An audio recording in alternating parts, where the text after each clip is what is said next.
Oscar विजेते music composer AR. Rahman यांनी एका मुलाखतीत केलेल्या वक्तव्यामुळे सगळीकडे त्याची चर्चा सुरू आहे. अनेकांच्या यावर प्रतिक्रिया देखील उमटतायत. मुलाखतीत त्यांनी अनेक वक्तव्य केली आहेत, ज्याचे व्हिडिओ सोशल मीडियावर बरेच व्हायरल देखील होत आहेत. माझ्या धर्मामुळे मला इंडस्ट्रीमध्ये काम येणं बंद झालंय, असं ए.आर. रेहमान यांनी म्हटलं असल्याची चर्चा सगळीकडे होतीये. मात्र त्यांचं वक्तव्य खरंच असं होतं का? ते नेमकं काय म्हणाले होते आणि या व्हायरल होणाऱ्या व्हिडिओ मागचं सत्य नेमकं काय? सगळं जाणून घेऊयात या व्हिडिओच्या माध्यमातून.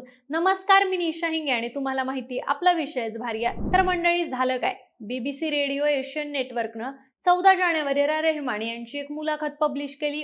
ही मुलाखत जवळपास 1.5 तासांची होती. मात्र या पूर्ण इंटरव्ह्यूच्या काही छोट्या क्लिप्स कट करून त्या सोशल मीडियावर व्हायरल झाल्या.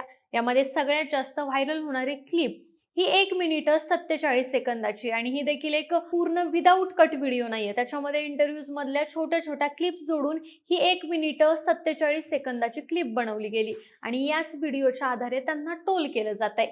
तर व्हायरल होणाऱ्या व्हिडिओनुसार ए.आर. रेहमान यांनी माझ्या धर्मामुळे मला काम येणं बंद झालंय असं वक्तव्य केल्याचं बोललं जात आहे. यावर अभिनेत्री कंगना रनावत हिनं देखील इंस्टाग्राम पोस्ट करत लिहिलंय की, प्रिय ए.आर. रेहमानजी, मी भगव्या पक्षाला पाठिंबा देते म्हणून मला इंडस्ट्रीत खूप भेदभाव सहन करावा लागतो. मात्र तुमच्या इतका पूर्वग्रहदूषित आणि द्वेष करणारा माणूस मी आजपर्यंत पाहिला नाही.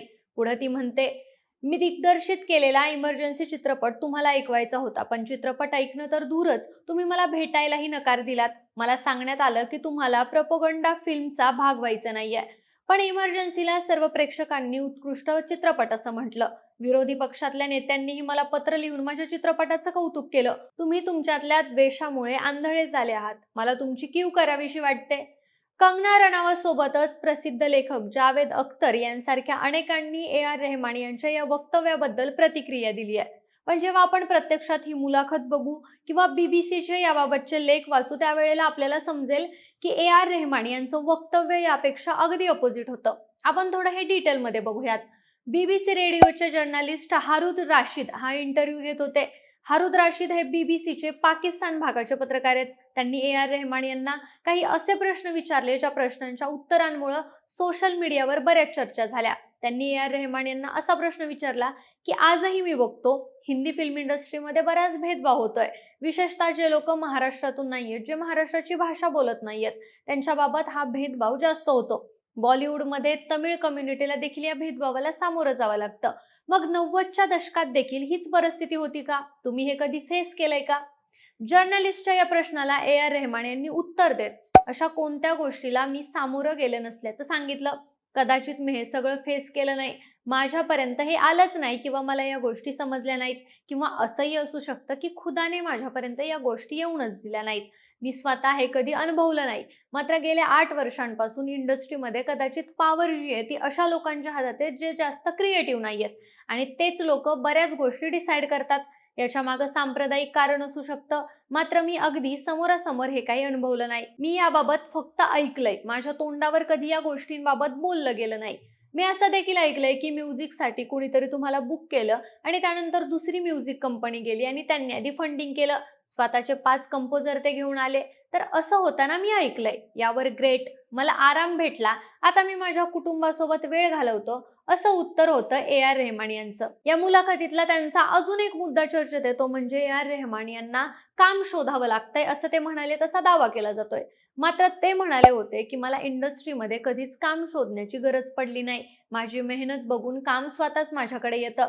पुढे ते हे पण म्हणालेत की, जे काम ते डिझर्व करतात ते खुदा त्यांच्याकडे आणतो. मंडळी, आता काही जण असं म्हणतायत की त्यांनी या सांप्रदायिक किंवा धार्मिक गोष्टीबद्दल बोलून चांगली हिंमत दाखवली आहे. तर काहींचं म्हणणं असं आहे की हे जे दावे केले जात आहेत व्हिडिओच्या माध्यमातून, हे पूर्णपणे चुकीचे आहेत. पण मंडळी, आता हे जे एक वक्तव्य आणि त्याच्या मागचं सत्य मी तुम्हाला सांगितलं, त्याच्यावरून तुम्हाला अंदाज आला असेल की व्हायरल होणारे व्हिडिओज आणि त्याच्या मागचं सत्य किंवा ऍक्च्युअल स्टेटमेंट हे काहीतरी वेगळंच आहे. यातला अजून एक मुद्दा म्हणजे ए.आर. रेहमान यांनी छावा चित्रपटाबद्दल केलेलं वादग्रस्त वक्तव्य. याबाबत देखील काही व्हिडिओज व्हायरल झालेत. छावा चित्रपट फूट पाडणारा चित्रपट असल्याचं ए.आर. रेहमान यांनी म्हटलंय, असं या व्हिडिओज मधून सांगण्यात येतंय. फक्त कला आणि संगीतासाठी हा चित्रपट त्यांनी स्वीकारला असं त्यांचं म्हणणं आहे. पण मुलाखत पाहिली तर हे लक्षात येतं की छावा चित्रपट हा वीरता दाखवणारा चित्रपट आहे असं वक्तव्य ए.आर. रेहमान यांनी केलंय. मला वाटतं की विभाजनामुळे छावा चित्रपटानं कमाई केली आहे. मात्र या चित्रपटाची मूळ भावना ही वीरता दाखवण्याची होती. मी हे मानतो की लोक इतकी पण मूर्ख नाहीयेत की तुम्हाला काय वाटतं लोक चित्रपट बघून प्रभावित होतात का? त्यांच्या अंतरात्म्याला खरं सत्य माहीत असतं आणि दिशाभूल करणाऱ्या गोष्टी काय आहेत हे देखील माहीत असतं. छावा एक असं पात्र आहे जे प्रत्येक मराठाच्या रक्तात आहे. मला खूप अभिमान वाटतो की त्या चित्रपटाचं म्युझिक मी दिलंय. मी फक्त हे म्हणतोय की मला लोकांचा सन्मान आहे. लोक इतके मूर्ख नाहीत की खोट्या माहितीमुळे प्रभावित होऊन जातील. त्यामुळे माझा माणुसकीवर खूप विश्वास आहे. तुम्ही देव किंवा खुदा कुणालाही मानत असलात तरी खरं सत्य हे तुमच्या हृदयाच्या आत असतं. हे होतं ए.आर. रेहमान यांचं मुलाखतीतलं उत्तर. मात्र याच्या छोट्या छोट्या क्लिप्स बनवून त्यांनी छावा चित्रपटावर टीका केलीये, असं वादग्रस्त वक्तव्य केलंय, असं सोशल मीडियावरती मांडण्यात आलं. आता यावर ए.आर. रेहमान यांनी देखील एक व्हिडिओ पोस्ट करत या सगळ्या व्हायरल व्हिडिओज बाबत प्रतिक्रिया दिली आहे. म्युझिक हे माझ्यासाठी लोकांपर्यंत जोडण्याचा आणि संस्कृतीचा सन्मान करण्याचं माध्यम आहे. भारत माझी प्रेरणा आहे, माझा शिक्षक आहे आणि माझं घर देखील आहे. मात्र मी हे समजू शकतो की अनेकदा एखाद्याच्या हेतू समजण्यामध्ये चूक होऊ शकते. मात्र माझा हेतू नेहमी संगीताच्या माध्यमातून सन्मान देण्याचा आणि सेवा करण्याचा असतो. मला कुणालाही दुखवायचं नव्हतं आणि मला आशा आहे की माझ्या इमानदारीला तुम्ही सगळे समजून घ्याल. मी भारतीय आहे याचा मला गर्व आहे. ज्या देशात अभिव्यक्ती स्वातंत्र्य आहे, वेगवेगळ्या संस्कृतीचे लोक इथं एकत्र येऊन सण समारंभ साजरे करतात. अशी प्रतिक्रिया ए.आर. रेहमान यांनी दिली आहे.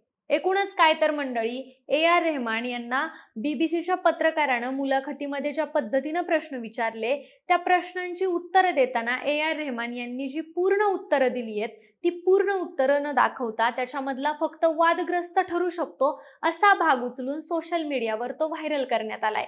त्याच्यामुळेच या सगळ्या गोष्टींना सुरुवात झाली असावी असा अंदाज आहे. बाकी सगळ्या प्रकरणाबद्दल तुमचं मत नेमकं काय आहे हे आम्हाला कमेंटमध्ये नक्की सांगा आणि सोबतच आपल्या विशेष भारी या चॅनलला सबस्क्राईब करायला विसरू नका. धन्यवाद.